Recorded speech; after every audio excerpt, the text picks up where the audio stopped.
Hello guys, yes study में आप सभी का स्वागत है। आज के टॉपिक में हम बात कर रहे हैं भारत में सूफी मत का उद्भव कैसे हुआ और इसका भारत पर क्या प्रभाव रहा। मध्यकालीन भारत में हिंदू मुस्लिम एकता पर कैसे इसने अपना सूफी मत ने अपना कार्य किया।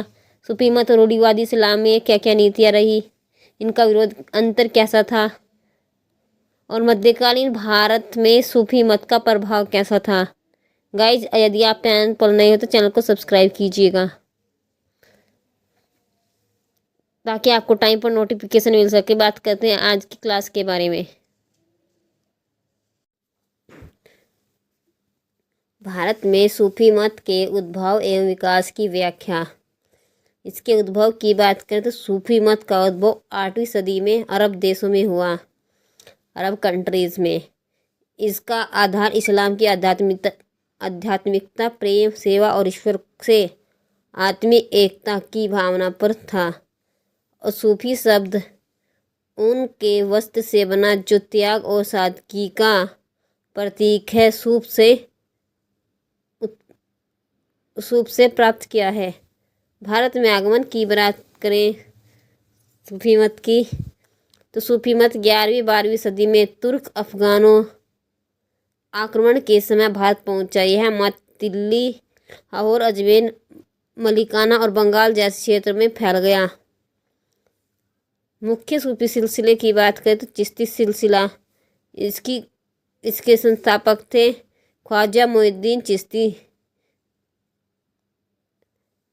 ने चिश्ती संप्रदाय को प्रचार किया। सुहरावर्दी सिलसिला शहरी केंद्रों में प्रभाव रहा। कादरी नक्शबंदी की बात करें तो बाद के काल में प्रचलित हुआ। विकास की बात करें अगर सूफी मत ने प्रेम, सहिष्णुता और मानवता के संदेश से हिंदू मुस्लिम एकता को प्रोत्साहन दिया और इनके खानखाओं ने समाज सेवा और आध्यात्मिक शिक्षा के केंद्र का कार्य किया। निष्कर्षता है कि भारत में सूफी मत ने धार्मिक सहिष्णुता और भक्ति, मानव प्रेम की भावना को मजबूत किया, जिससे भारतीय संस्कृति में एकता और सद्भाव का विकास हुआ। सूफी मत की शिक्षा और उनके सामाजिक योगदान का वर्णन करना है तो हम सूफी मत की शिक्षाओं की बात करें तो एकेश्वरवाद पर उन्होंने सिखाया कि ईश्वर एक है और हर धर्म में उसी की उपासना होती है। प्रेम और भक्ति की बात करें, ईश्वर तक पहुँचने का मार्ग प्रेम, भक्ति और मानव प्रेम से होकर जाता है। सादगी और त्याग की बात करें तो सांसारिक मोह, माया, लोभ और अहंकार से दूर रहना ही सच्ची आध्यात्मिकता है। समानता और सहिष्णुता की बात करें तो उन्होंने जाति, धर्म, ऊंच नीच के भेदभाव का विरोध किया। मानवतावाद, उन्होंने मानवता को सबसे बड़ा धर्म बताया। सामाजिक योगदान की बात करें तो सूफी मत संतों ने समाज में हिंदू मुस्लिम एकता को सशक्त किया। उनके खानकाओं ने जनसाधारण के लिए सेवा, शिक्षा और सहायता केंद्रों को बनाए रखा।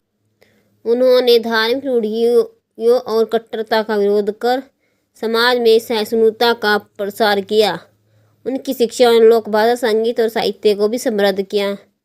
निष्कर्षता है कि सूफी संतों ने प्रेम, समानता और सेवा के माध्यम से भारत में सामाजिक एकता और शांति और आध्यात्मिकता की नींव को मजबूत किया। सूफी आंदोलनों ने हिंदू मुस्लिम एकता में क्या योगदान दिया? समानता और मानवता का संदेश दिया। सूफी संतों ने कहा कि सभी मनुष्य ईश्वर की संतान और जाति, धर्म, संप्रदाय से ऊपर उठकर मानवता को सर्वोच्च बताया। धर्मों के बीच समन्वय की बात करें तो सूफी संतों ने हिंदू मुस्लिम दोनों परंपराओं की अच्छाइयों को बनाया। वे मंदिरों और दरगाह दोनों में आदर के पात्र बने। लोक भाषा में उपदेश की बात करें तो उन्होंने अरबी या फारसी के स्थान पर हिंदी, पंजाबी, उर्दू, बंगाली जैसी लोक भाषाओं में उपदेश दिए, जिससे दोनों समुदाय उनसे जुड़े हुए हैं। सामाजिक सौहार्द की बात करें तो सूफी खानकाओं में सभी धर्मों के लोग एकत्र होकर भोजन, सेवा, भक्ति में भाग लेते थे।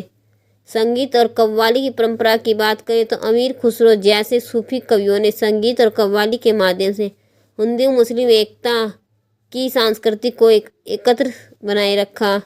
निष्कर्ष है कि सूफी आंदोलन ने प्रेम, सहिष्णुता, आध्यात्मिक समानता के माध्यम से हिंदू मुस्लिम एकता की मजबूत नींव रखी, जो भारतीय संस्कृति का अभिन्न अंग बनी हुई है। सूफी मत और इस्लाम के रूढ़िवादी स्वरूप में क्या अंतर था? आध्यात्मिक दृष्टिकोण की बात करें तो आध्यात्मिक दृष्टिकोण सूफी मत में ईश्वर से आध्यात्मिक एकता और प्रेम को महत्व देता था और रूढ़िवादी इस्लाम में शरीयत यानी कि धार्मिक कानूनों और बाहरी आचरण पर बल देता था। ईश्वर की अवधारणा की बात करें तो सूफी मत ईश्वर सर्वव्यापक और प्रेम से प्राप्त किया जा सकता है। रूढ़िवादी इस्लाम में बात करें तो ईश्वर को निराकार, दूर और केवल नमाज रोज़े से प्राप्त किया जा सकता था, ऐसा रूढ़िवादी इस्लाम का मानना था। धार्मिक आचरण की बात करें तो सूफी ध्यान, जप, संगीत और नृत्य के माध्यम से ईश्वर भक्ति करते थे। रूढ़िवादी की बात करें तो इन विधियों को धर्म विरुद्ध मानता था। समानता की भावना की बात करें तो सूफी में जाति, धर्म, लिंग भेद के से ऊपर उठकर सबको समान मानते थे और रूढ़िवादी में शरीयत और सामाजिक विभाजनों का पालन करते थे। मानवता का दृष्टिकोण की बात करें तो सूफी मत मानव सेवा को ईश्वर सेवा का रूप मानता था। रूढ़िवादी इस्लाम की बात करें तो धार्मिक अनुष्ठानों पर अधिक केंद्रित करता था। निष्कर्ष है कि सूफी मत इस्लाम की आत्मा, प्रेम, भक्ति का प्रतीक थी, जबकि रूढ़िवादी इस्लाम औपचारिक नियमों और परंपराओं तक सीमित था।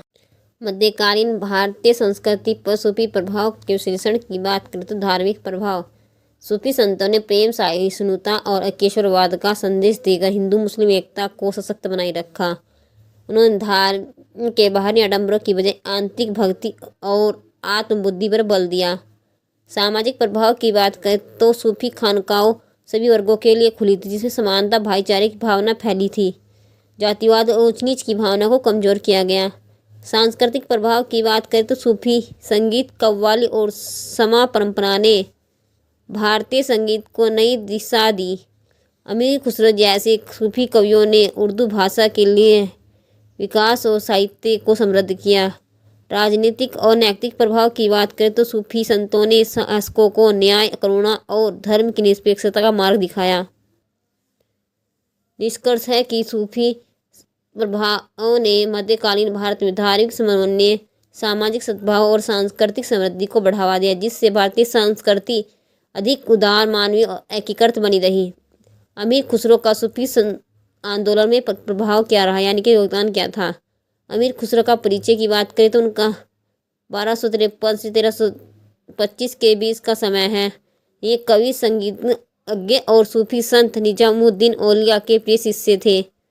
उन्होंने सूफी विचारों को लोक भाषा, संगीत और कविता के माध्यम से जन जन तक पहुंचाया। सूफी विचारों का प्रचार। खुसरो ने प्रेम, मानवता और ईश्वर भक्ति के संदेश को अपनी रचनाओं में स्थान दिया। उन्होंने धार्मिक भेदभाव का विरोध किया और हिंदू मुस्लिम की भावना को बढ़ावा दिया। भाषा और साहित्य में अमीर खुसरो के योगदान की बात करें तो उन्होंने हिंदवी और फारसी दोनों भाषाओं में रचना की है। उनके कार्यों से उर्दू भाषा और भारतीय साहित्य को नई दिशा मिली। संगीत में योगदान की बात करें तो खुसरो को कव्वाली, तराना और सितार का जनक माना जाता है। उन्होंने सूफी भावनाओं को संगीत से जोड़कर भक्ति को अधिक लोकप्रिय बनाया। निष्कर्ष है कि अमीर खुसरो ने अपने काव्य, संगीत और मानवीय दृष्टिकोण से सूफी आंदोलनों को जन सांस्कृतिक आंदोलन का रूप दिया, जिससे भारतीय समाज में प्रेम, एकता, सद्भाव का प्रसार हुआ। सूफी और भक्ति परंपरा के समन्वय से भारतीय समाज में परिवर्तन क्या आया? धार्मिक समन्वय की बात करें तो दोनों आंदोलन एकेश्वरवाद, प्रेम और भक्ति को ईश्वर की प्राप्ति का साधन माना।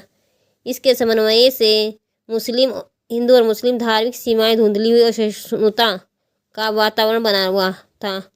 सामाजिक समानता की बात करें दोनों ने जाति, धर्म, ऊंच नीच और भेदभाव का विरोध किया।